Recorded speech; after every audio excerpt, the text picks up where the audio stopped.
Auzubillahiminash-shaytanir-rajeem. Bismillahir-rahmanir-rahim. Today I am discussing about acid-base balance. And we will also discuss about the buffer system. So, what is acid? Acid release H plus ion into solution. Acid हमारे पास ऐसे substances है जो solution के अंदर H plus ion देता है। For example हमारे पास HCl क्या है, हाइड्रोक्लोरिक एसिड। ये जब डिसोसिएट होता है सॉल्यूशन के अंदर तो ये H प्लस आयन और क्लोराइड नेगेटिव आयन देता है। तो जो भी सब्सटेंस किसी भी सॉल्यूशन के अंदर H प्लस आयन देता है उसको हम एसिड कहते हैं। ठीक है। Base, what is base? Remove H plus from the solution.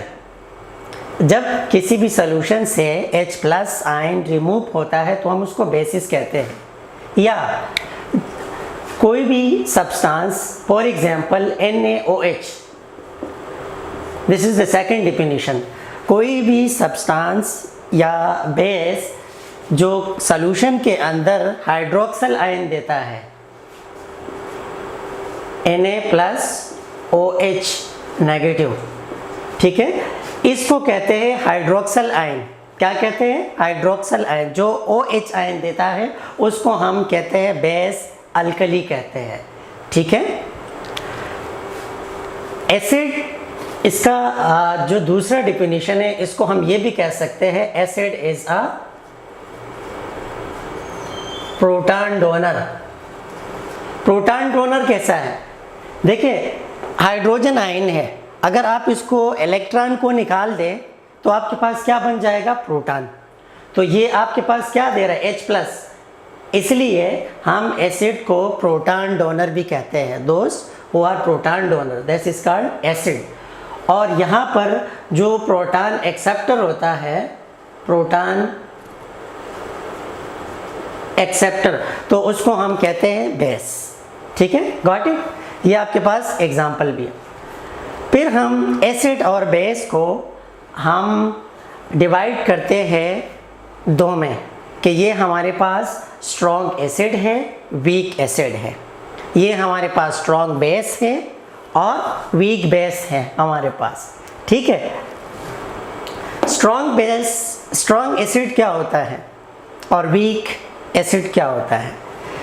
जब ये सॉल्यूशन के अंदर कंप्लीटली डिसोसिएट हो जाए, ठीक है, कंप्लीटली डिसोसिएट हो जाए, जैसे यहाँ पर कंप्लीटली डिसोसिएशन हुई है तो हम उसको कहते हैं स्ट्रॉन्ग एसिड।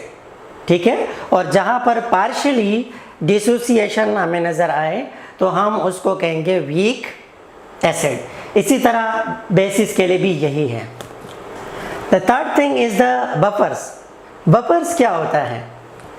पीएच शिफ्ट के अंदर जो चेंजेस आती है और उसमें जो चीज़ रेजिस्ट करते हैं वो कहलाते हैं बफर। H प्लस ऐड होगा तो हमारे पास बफर रिमूव हो जाएगा, और अगर H प्लस को हम रिमूव करते हैं तो फिर क्या होता है? बफर रिप्लेस होता है। बफर या तो रिमूव होगा या रिप्लेस होगा। ठीक है। Acid base balance, buffers. Buffer system हमारे पास तीन टाइप्स का है। कितने टाइप्स का है? तीन टाइप्स का हमारे पास बफर होता है। मेन जो डिवीजन है बफर के, इसको हम दो में डिवाइड करते हैं। एक हमारे पास होता है first line of defence against pH shift, against pH shift. ठीक है। और दूसरा हमारे पास क्या होगा? Second line of defence against pH shift. जो first line of defence against pH shift है, इसमें हमारे पास क्या आता है? इसमें हमारे पास आता है केमिकल बफर्स। क्या? इसको हम कहते हैं केमिकल बफर्स। इसको हम केमिकल बफर कहते हैं। और जो सेकंड लाइन ऑफ डिफेंस है इसको हम कहते हैं फिजियोलॉजिकल बफर्स। तो ये जो 3 टाइप्स हैं हमारे पास, carbonic acid bicarbonate buffer system, protein buffer system and phosphate buffer system, ये केमिकल बफर्स में आते हैं। These 3 come under the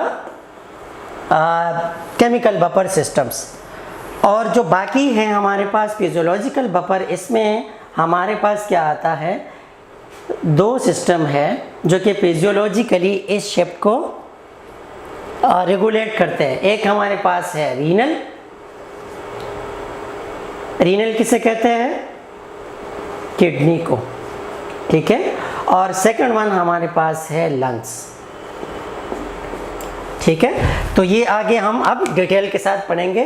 पहले आपको ये पता होना चाहिए कि जो बफर हमारे पास है बेसिकली क्या होता है कि जब पीएच में कोई तब्दीली आती है, उस तब्दीली को रेजिस्ट करने के लिए जो चीज़ होती है बॉडी के अंदर, वो कहलाते हैं बफर्स।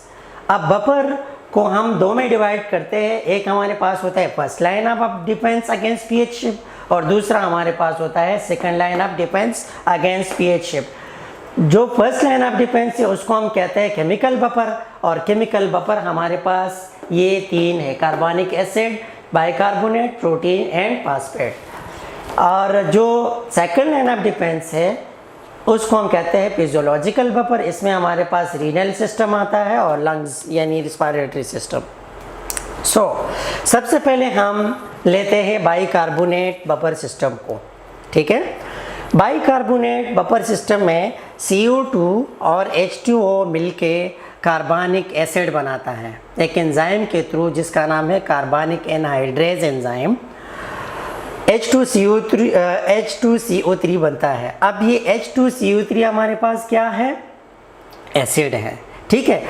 अब जब ये डिसोसिएट होता है H+ में और HCO3-1 में, तो जैसे मैंने कहा था कि जो प्रोटॉन डोनर होता है वो क्या कहलाता है, एसिड। तो यहाँ पर भी ये प्रोटॉन दे रहा है, क्या दे रहे हैं, यहाँ पर ये प्रोटॉन दे रहा है H+, ठीक है। हमारे पास जो बाइकार्बोनेट बफर सिस्टम है ये मेन एक्स्ट्रा सेलुलर बफर है, और यानी 2 सिस्टम हैं जो कि वो इफेक्ट करते हैं बाइकार्बोनेट बफर सिस्टम पे। एक है लंग्स और एक है kidney. The next one is the phosphate buffer system. उसमें क्या था, पहले वाले में थे कार्बोनेट में H2CO3 था ना, H2CO3। अब जो फास्फेट है, फास्फेट में हमारे पास क्या है, H2PO4, जिसको हम डाईहाइड्रोजन फास्फेट भी कहते हैं, या हम इसको फास्फोरिक एसिड भी कहते हैं, ठीक है। ये हमारे पास क्या होता है, स्ट्रॉन्गर बफर सिस्टम होता है बाइकार्बोनेट के मुकाबले में। और मेनली ये कहाँ पर इम्पोर्टेंट है, यानी ये जो अपना बफरिंग एक्शन शो करता है ये इंट्रासेलुलर फ्लूइड में और रीनल टेब्यूल्स में बनिस्बत एक्स्ट्रासेलुलर फ्लूइड, यानी मोस्ट इम्पॉर्टेंट ये है इंट्रासेलुलर फ्लूइड में। अगर हम इसके रिएक्शन को देख लें, H2PO4 ये यहाँ पर डिसोसिएट होता है H+ में और HPO4-1 नेगेटिव आयन में, ठीक है। ये HPO4 क्या है, mono hydrogen phosphate, weak base, ठीक है। नेक्स्ट वन है ए प्रोटीन बफर सिस्टम। प्रोटीन मोर कंसंट्रेटेड होते हैं। अगर आप दोनों को देख लें, यानी बाइकार्बोनेट बफर और फास्फेट जो बफर है, इन दोनों के मुकाबले में प्रोटीन ज़्यादा कंसंट्रेटेड है। और जितने भी केमिकल बफर है बॉडी फ्लूइड्स के, इसका ये तकरीबन 75% होता है। अगर आप इस रिएक्शन को देख लें, ये आपके पास क्या है, एक रिएक्शन है H2O + CO2, carbonic anhydrase enzyme के थ्रू ये कन्वर्ट होता है H2CO3 में, फिर ये डिसोसिएट होता है H+ में और बाइकार्बोनेट आयन में, ठीक है। एक ब्लड के अंदर हम ये रिएक्शन देख रहे हैं। अब यहाँ पर क्या होता है, H plus ion, H plus ion जितना बढ़ता है, H प्लस आयन जितना बढ़ता है तो ये क्या करेगा, एसिडिटी को घास करेगा, ठीक है। और अब आपके पास जो दो सिस्टम है, जो मैंने अभी कहा, जिसको हम सेकंड लाइन ऑफ डिफेंस कहते हैं या जिसको हम फिजियोलॉजिकल बफर कहते हैं, उसमें रीनल आता है और लंग्स आता है। अब होता क्या है, होता ये है कि H प्लस जो है, H प्लस आयन जितना बढ़ता है तो pH क्या होगा, डिक्रीज़ होगा। अब जब pH डिक्रीज़ होगा तो किडनी क्या करेगा, इस H प्लस आयन को कंसनट्रेटेड यूरिन में पास करेगा, ठीक है। जो H प्लस आयन सिक्रीशन जो इंक्रीज़ हुआ है, जिसकी वजह से एसिडिटी काज हुई है, अब ये किडनी क्या करेगा, इस H प्लस को एसिडिक यूरिन में क्या करेगा, निकाल लेगा। तो ऑटोमेटिकली ये चीज़ क्या हो जाएगी, कवर हो जाएगी, रेगुलेट हो जाएगी। द नेक्स्ट थिंग, अगर आप देखेंगे CO2 भी एसिडिक इन नेचर होता है, ठीक है। जितना CO2 बढ़ेगा तो क्या होगा बॉडी के अंदर, यानी आपके ब्लड के अंदर एसिडिटी काज होगी। तो रिस्पायरेटरी सेंटर ब्रेन में पड़ा होता है, वो क्या करेगा, एक सिग्नल देगा और यहाँ पर जो रिस्पायरेटरी रेट है वो इंक्रीज़ होगा, पेशेंट गहरी सांसें लेगा, तो ये क्या करेगा, CO2 को वॉश आउट करेगा, ब्लो आउट करेगा, ठीक है। तो इसकी वजह से जो एसिडोसिस है वो क्या हो जाएगा, रेगुलेट हो जाएगा, यानी CO2 ये दे देगा। तो ये मैकेनिज़्म होता है, ये सारे बफरिंग सिस्टम हैं जो कि आपके एसिड और बेस को रेगुलेट करते हैं। अब हम इसको पढ़ते हैं, respiratory regulation of acid base balance. Respiratory regulation of pH is achieved through carbonic acid bicarbonate buffer system। जैसे कि ये मैंने पहले कहा था, कार्बन डाइऑक्साइड का लेवल जितना बढ़ेगा, क्योंकि कार्बन डाइऑक्साइड क्या है, एसिडिक इन नेचर है, तो pH क्या होगा, डिक्रीज होगा। और कार्बन डाइऑक्साइड का लेवल जब डिक्रीज होता है तो pH इंक्रीज होगा, ठीक है। Carbon dioxide level and pH affect respiratory centres. Carbon dioxide level और pH ये दोनों आपके रिस्पायरेटरी सेंटर पे क्या करते हैं, इफेक्ट करते हैं। अब अगर पेशेंट है, अगर पेशेंट हाइपोवेंटिलेट है, इसका मतलब ये होगा कि ये कार्बन डाइऑक्साइड को रिटेन कर रहा है, क्या कर रहा है, रिटेन कर रहा है। जितना कार्बन डाइऑक्साइड रिटेन होगा तो एसिडिटी काज होगी।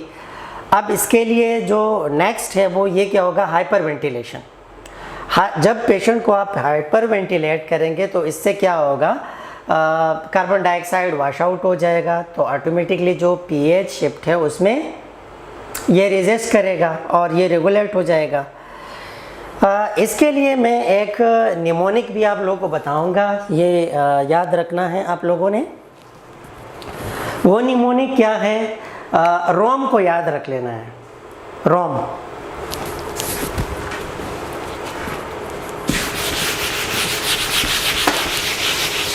ठीक है, इस निमोनिक को आपने याद करना है, ROME, रोम, ROME, रोम। जब मैं आप लोगों को एसिडोसिस और अल्कलोसिस पढ़ाऊंगा और फिर इसके जो चार है कि ये रिस्पायरेटरी एसिडोसिस है, ये रिस्पायरेटरी अल्कलोसिस है, मेटाबॉलिक एसिडोसिस है, मेटाबॉलिक अल्कलोसिस है, ये स्लाइड में आ भी जाएंगे बाद में। इसके लिए आपने इस चीज़ को याद रखना है, रोम को याद रखना है। रोम का मतलब क्या है, R का मतलब है रिस्पायरेटरी, R का मतलब क्या है, रिस्पायरेटरी, और O का मतलब है अपोजिट। तो इसका मतलब क्या हुआ, रिस्पायरेटरी में साइन अपोजिट होंगे। देखिए, एक हमारे पास है pH, एक होता है PCO2 और एक हमारे पास होता है HCO3। क्योंकि इन चीज़ों के बेस पे आप ये पॉइंट करते हैं कि पेशेंट को क्या रिस्पायरेटरी एसिडोसिस है या रिस्पायरेटरी अल्कलोसिस है या मेटाबॉलिक एसिडोसिस है या मेटाबॉलिक एसिडोसिस है।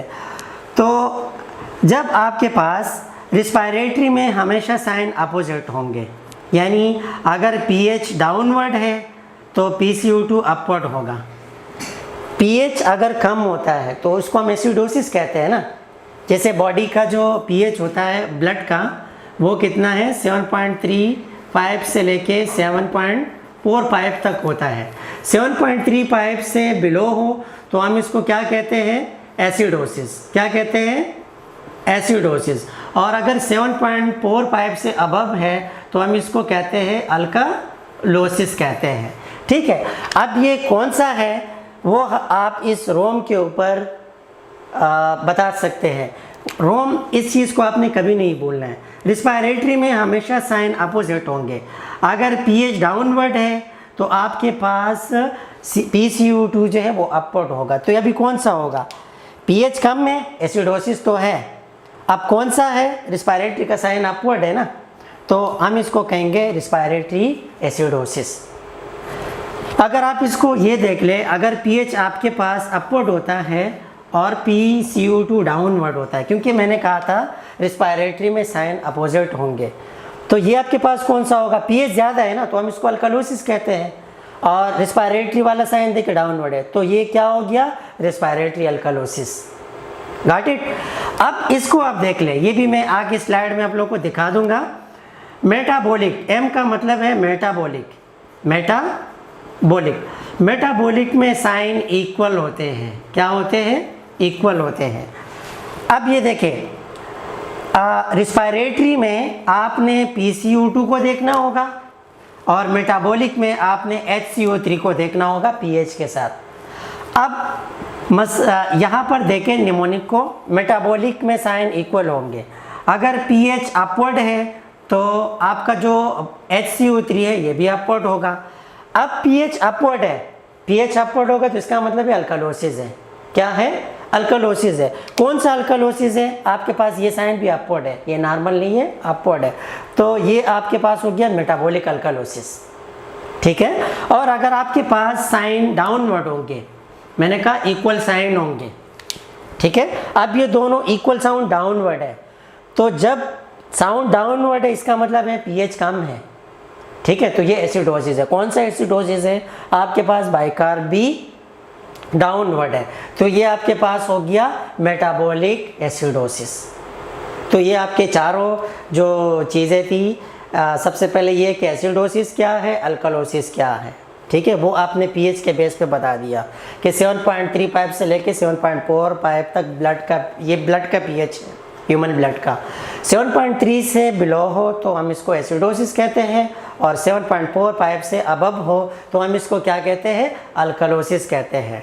ठीक है, फिर उसके बाद आपने इन चीज़ों को देखना है, PCO2 और बाइकार्ब को। इसके बेस पे आप कह सकते हैं कि ये रिस्पायरेटरी एसिडोसिस है या अल्कालोसिस है, और या ये मेटाबॉलिक एसिडोसिस है या अल्कालोसिस है। इस रोम को आप अप्लाई करें तो आप एग्ज़ाम में भी कभी भी गलती नहीं करेंगे, क्योंकि आपको सिनारियो देंगे, आपको ये बोलेंगे ये पेशेंट है, इसका PCO2 इतना है, बाइकार्ब इतना है, तो आप बताएं इसको कौन सा एसिडोसिस या अल्कालोसिस है। तो अगर आपको ये नॉर्मल सी चीज़ें पता हो तो आप वहाँ पर कभी भी गलती नहीं कर सकते।